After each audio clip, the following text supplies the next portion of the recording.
दुनिया कैसे बनी? पृथ्वी का इतिहास व जीवन की उत्पत्ति। ब्रह्मांड और दुनिया हमेशा से ही इंसानों के लिए रहस्य का विषय रहे हैं। आज इतनी वैज्ञानिक प्रगति के बावजूद हमारी धरती पर कई ऐसे रहस्य मौजूद हैं जिनका पता लगाना वैज्ञानिकों के लिए भी लगभग नामुमकिन है। आम लोगों के मन में पृथ्वी के संबंध में अनेक प्रश्न अवश्य होते होंगे, जैसे पृथ्वी की उत्पत्ति कैसे हुई, ये दुनिया कैसे अस्तित्व में आई, पृथ्वी का जन्म कब और कैसे हुआ, अर्थ का निर्माण कैसे हुआ, पृथ्वी कैसे बनी, पृथ्वी की संरचना कैसे हुई। इस तरह के सवालों का जवाब जानने के लिए हर कोई उत्सुक रहता है। कुछ धार्मिक मान्यताओं के अनुसार सृष्टि या पृथ्वी का निर्माण देवता या ईश्वर ने किया है। वहीं दुनिया की रचना को लेकर हिंदू, ईसाई और इस्लाम धर्म की मान्यताएं भी अलग अलग हैं। वहीं पृथ्वी की रचना को लेकर विज्ञान का नजरिया अलग है। वैज्ञानिकों का मानना है कि पृथ्वी आग का गोला थी जो सूर्य से निकली और समय के साथ ठंडी होती गई, जिसके बाद पृथ्वी पर जीवन की उत्पत्ति हुई।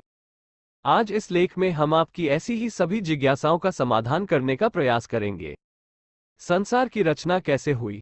पृथ्वी इतिहास दुनिया कैसे बनी?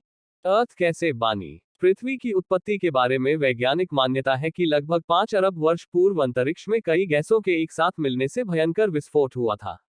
इससे आग का एक विशाल गोला बना, जिसे अब हम सूर्य सन कहते हैं। धमाका इतना जोरदार था कि चारों तरफ धूल के कण डस्ट पार्टिकल्स फैल गए और गुरुत्वाकर्षण बल ग्रेविटेशनल फोर्स के कारण ये कण पत्थर के छोटे छोटे टुकड़ों में बदल गए। कई सालों के अंतराल के बाद ये कण आपस में जुड़ने लगे और कुछ समय बाद सौरमंडल सोलर सिस्टम का जन्म हुआ। और इस तरह लाखों साल बाद गुरुत्वाकर्षण के कारण पत्थर और चट्टान आपस में जुड़ने लगे। इस तरह धरती आग के गोले के रूप में पैदा हो रही थी। वैज्ञानिक अवधारणा के अनुसार 4.54 अरब वर्ष पूर्व पृथ्वी का तापमान 1200 डिग्री सेल्सियस था। ऐसे समय में धरती पर सिर्फ उबलता हुआ लावा, चट्टानें और कई जहरीली गैसें हुआ करती थीं। ऐसे में पृथ्वी पर जीवन का अस्तित्व होना असंभव था। पृथ्वी की उत्पत्ति के समय थिया नामक ग्रह 50 किलोमीटर प्रति सेकंड की गति से पृथ्वी की ओर बढ़ रहा था। यह गति बंदूक से निकली गोली से 20 गुना अधिक होती है। ऐसे में जब थिया ग्रह पृथ्वी की सतह से टकराया तो जोरदार विस्फोट हुआ, जिससे बहुत सारा कचरा धरती से बाहर निकल गया और साथ ही वह ग्रह धरती में समा गया। हजारों वर्षों के अंतराल के बाद गुरुत्वाकर्षण के कारण पृथ्वी से निकला कचरा एक गेंद के रूप में बन गया, जिसे हम चंद्रमा, मून कहते हैं। इस प्रकार चंद्रमा की उत्पत्ति हुई। पृथ्वी की उत्पत्ति के बाद अंतरिक्ष में बची शेष चट्टानें पृथ्वी पर गिरने लगी। इन चट्टानों में अजीब प्रकार के क्रिस्टल होते थे जिन्हें आज हम नमक, सॉल्ट के रूप में इस्तेमाल करते हैं। आपको जानकर हैरानी होगी कि इन चट्टानों के अंदर मौजूद नमक से समुद्र का पानी बनता है। वैज्ञानिकों के अनुसार ये चट्टानें करीब 20 करोड़ साल तक धरती पर गिरती रहीं, जिससे धरती ने समुद्र के रूप में ढेर सारा पानी इकट्ठा कर लिया। इतने पानी के लगातार जमा होने से धरती की सतह ठंडी होने लगी और चट्टानें सख्त हो गईं। लेकिन लावा अभी भी उसी रूप में पृथ्वी के आंतरिक भाग में मौजूद था और सतह का तापमान 70-80 डिग्री सेल्सियस तक पहुंच गया था। पृथ्वी पर वर्तमान जल लाखों वर्ष पूर्व का है। उस समय चंद्रमा पृथ्वी के बहुत निकट था, जिसके कारण उसके गुरुत्वाकर्षण बल के कारण प्रायः पृथ्वी पर तूफान आते रहते थे। परंतु एक लंबे अंतराल के बाद चंद्रमा और पृथ्वी के बीच दूरी बढ़ने के कारण पृथ्वी पर तूफान शांत होने लगे। पृथ्वी पर जीवन की शुरुआत कैसे हुई? पृथ्वी पर जीवन कैसे आया?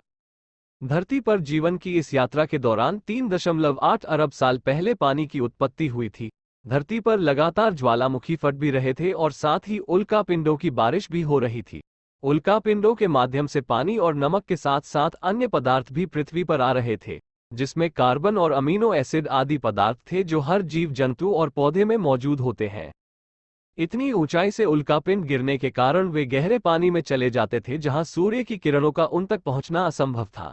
बाद में ये उल्कापिंड ठंडे होकर पानी में जमने लगे। इसके बाद यह एक तरह से चिमनियों का आकार लेने लगे और ज्वालामुखी की दरारों में पानी घुसने से चिमनियों से धुआं निकलने लगा, जिसने बाद में एक तरह के केमिकल सूप का रूप ले लिया। इससे पृथ्वी पर सूक्ष्म जीवन, माइक्रोस्कोपिक लाइफ प्रारंभ हुआ और पृथ्वी पर एकल कोशिका जीवाणु, सिंगल सेल बैक्टीरिया की उत्पत्ति हुई। पृथ्वी पर ऑक्सीजन की उत्पत्ति कैसे हुई? पृथ्वी कैसे बनी? पृथ्वी की उत्पत्ति के समय जब समुद्र की निचली सतह पर पौधे और पत्तियां उग रही थीं और उन पर जीवित जीवाणु उत्पन्न हो रहे थे, वैज्ञानिक भाषा में इन्हें स्ट्रोमेटोलाइट कहते हैं। ये अपना भोजन सूर्य की किरणों से बनाते हैं और इस प्रक्रिया को वैज्ञानिक रूप से प्रकाश संश्लेषण फोटोसिंथेसिस कहते हैं। प्रकाश संश्लेषण फोटोसिंथेसिस की प्रक्रिया में सूर्य का प्रकाश कार्बन डाइऑक्साइड और पानी को ग्लूकोज में परिवर्तित करता है। इसके साथ ही इस प्रक्रिया में उपोत्पाद बाय प्रोडक्ट के रूप में ऑक्सीजन गैस बनती है, जो मनुष्य के लिए महत्वपूर्ण वायु है। एक लंबी प्रक्रिया के बाद महासागरों में ऑक्सीजन गैस भर गई और इससे पानी में मौजूद लोहे में जंग लगने लगी और इससे लोहे का अस्तित्व सामने आया। लंबे अंतराल के बाद समुद्र की सतह पर ऑक्सीजन गैस आने लगी, जिससे जीवन संभव हुआ। वैज्ञानिकों के अनुसार 2 अरब वर्षों तक पृथ्वी पर ऑक्सीजन का स्तर बढ़ता रहा और साथ ही पृथ्वी के घूमने की समय सीमा भी कम होती गई। आज से 1.5 अरब साल पहले एक दिन वर्तमान की तुलना में 16 घंटे का होता था। धीरे धीरे समय के साथ समुद्र के नीचे की भूमि की सतह बड़ी प्लेटों में तब्दील हो गई और उसके नीचे के लावा ने ऊपर की सतह को गतिमान कर दिया। ऐसे में पृथ्वी की सभी प्लेटें आपस में जुड़कर एक विशाल द्वीप बन गईं। इस तरह लगभग 40 करोड़ साल पहले पृथ्वी के पहले सुपरकॉन्टिनेंट रोडिनिया का निर्माण हुआ था। इससे अब पृथ्वी का तापमान घटकर 30 डिग्री सेल्सियस हो गया था और दिन 18 घंटे लंबे होते थे। उस समय पृथ्वी की स्थिति वर्तमान मंगल मास जैसी ही थी। लगभग 7.50 करोड़ वर्ष पूर्व पृथ्वी के नीचे पिघले हुए लावा से उत्पन्न ऊष्मा बाहर निकली, जिसने पृथ्वी को 2 भागों में विभाजित कर दिया। इसके 2 टुकड़ों में बंटने के कारण पृथ्वी की सतह कमजोर हो गई थी और ये 2 भागों में बंट गई थी, जिससे साइबेरिया और गोंडवाना नाम के 2 महाद्वीप बन गए। पृथ्वी को बर्फ के गोले में बदलने की प्रक्रिया इतने सालों के बाद भी ज्वालामुखी के फटने और जहरीली गैसों के निकलने का सिलसिला अब भी जारी था। जहरीली गैसों में कार्बन डाइऑक्साइड सूर्य से निकलने वाली किरणों को अवशोषित करने लगी और इससे पृथ्वी का तापमान बढ़ने लगा। बढ़ते तापमान के कारण समुद्र में गर्मी पैदा होने लगी और समुद्र का पानी भाप बनकर बादलों का रूप लेने लगा। साथ ही कार्बन डाइऑक्साइड गैस के कारण अम्लीय वर्षा एसिड रेन होने लगी। कार्बन डाइऑक्साइड के साथ वर्षा के कारण ये गैस चट्टानों और पत्थरों द्वारा अवशोषित हो गई और कुछ हजार वर्षों के बाद पृथ्वी का तापमान घटकर 0 से -50 डिग्री कम हो गया। इससे धरती बर्फ के गोले में तब्दील हो गई। धरती पर पानी कैसे आया? ज्वालामुखी फटने की प्रक्रिया अभी भी चल रही थी, लेकिन बर्फ की अधिकता के कारण ज्वालामुखी से निकलने वाली गर्मी बर्फ को पिघला नहीं पा रही थी और इसके अलावा कोई अन्य स्रोत नहीं था जो जहरीली गैस कार्बन डाइऑक्साइड को अवशोषित कर सके। सभी चट्टानें और पत्थर बर्फ के नीचे दबे थे। कुछ समय बाद कार्बन डाइऑक्साइड गैस के बल ने सूर्य की गर्मी को अवशोषित करना शुरू कर दिया, जिससे बर्फ पिघलने लगी। इसके बाद पृथ्वी पर दिन 22 घंटे के हो गए। पृथ्वी पर जीवन की शुरुआत कब और कैसे हुई? पृथ्वी पर जीवन कैसे आया?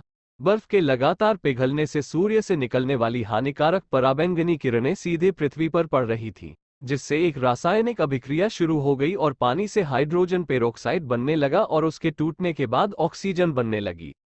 जब ऑक्सीजन गैस धरती से 50 किलोमीटर ऊपर उठी तो वहां रासायनिक प्रतिक्रिया शुरू हो गई, जहां ओजोन नाम की एक परत बनी, जिसने सूर्य से आने वाली पराबैंगनी किरणों को सीधे धरती पर आने से रोकने का काम किया। अगले 15 करोड़ सालों तक इस गैस की परत बहुत मोटी होती चली गई और इधर पृथ्वी पर ऑक्सीजन गैस की मात्रा बढ़ने लगी, जिससे पेड़ पौधे अस्तित्व में आए। आज की वीडियो अच्छी लगे तो एक लाइक कर देना और शेयर कर देना और सब्सक्राइब कर देना। मिलते हैं नेक्स्ट वीडियो में। धन्यवाद।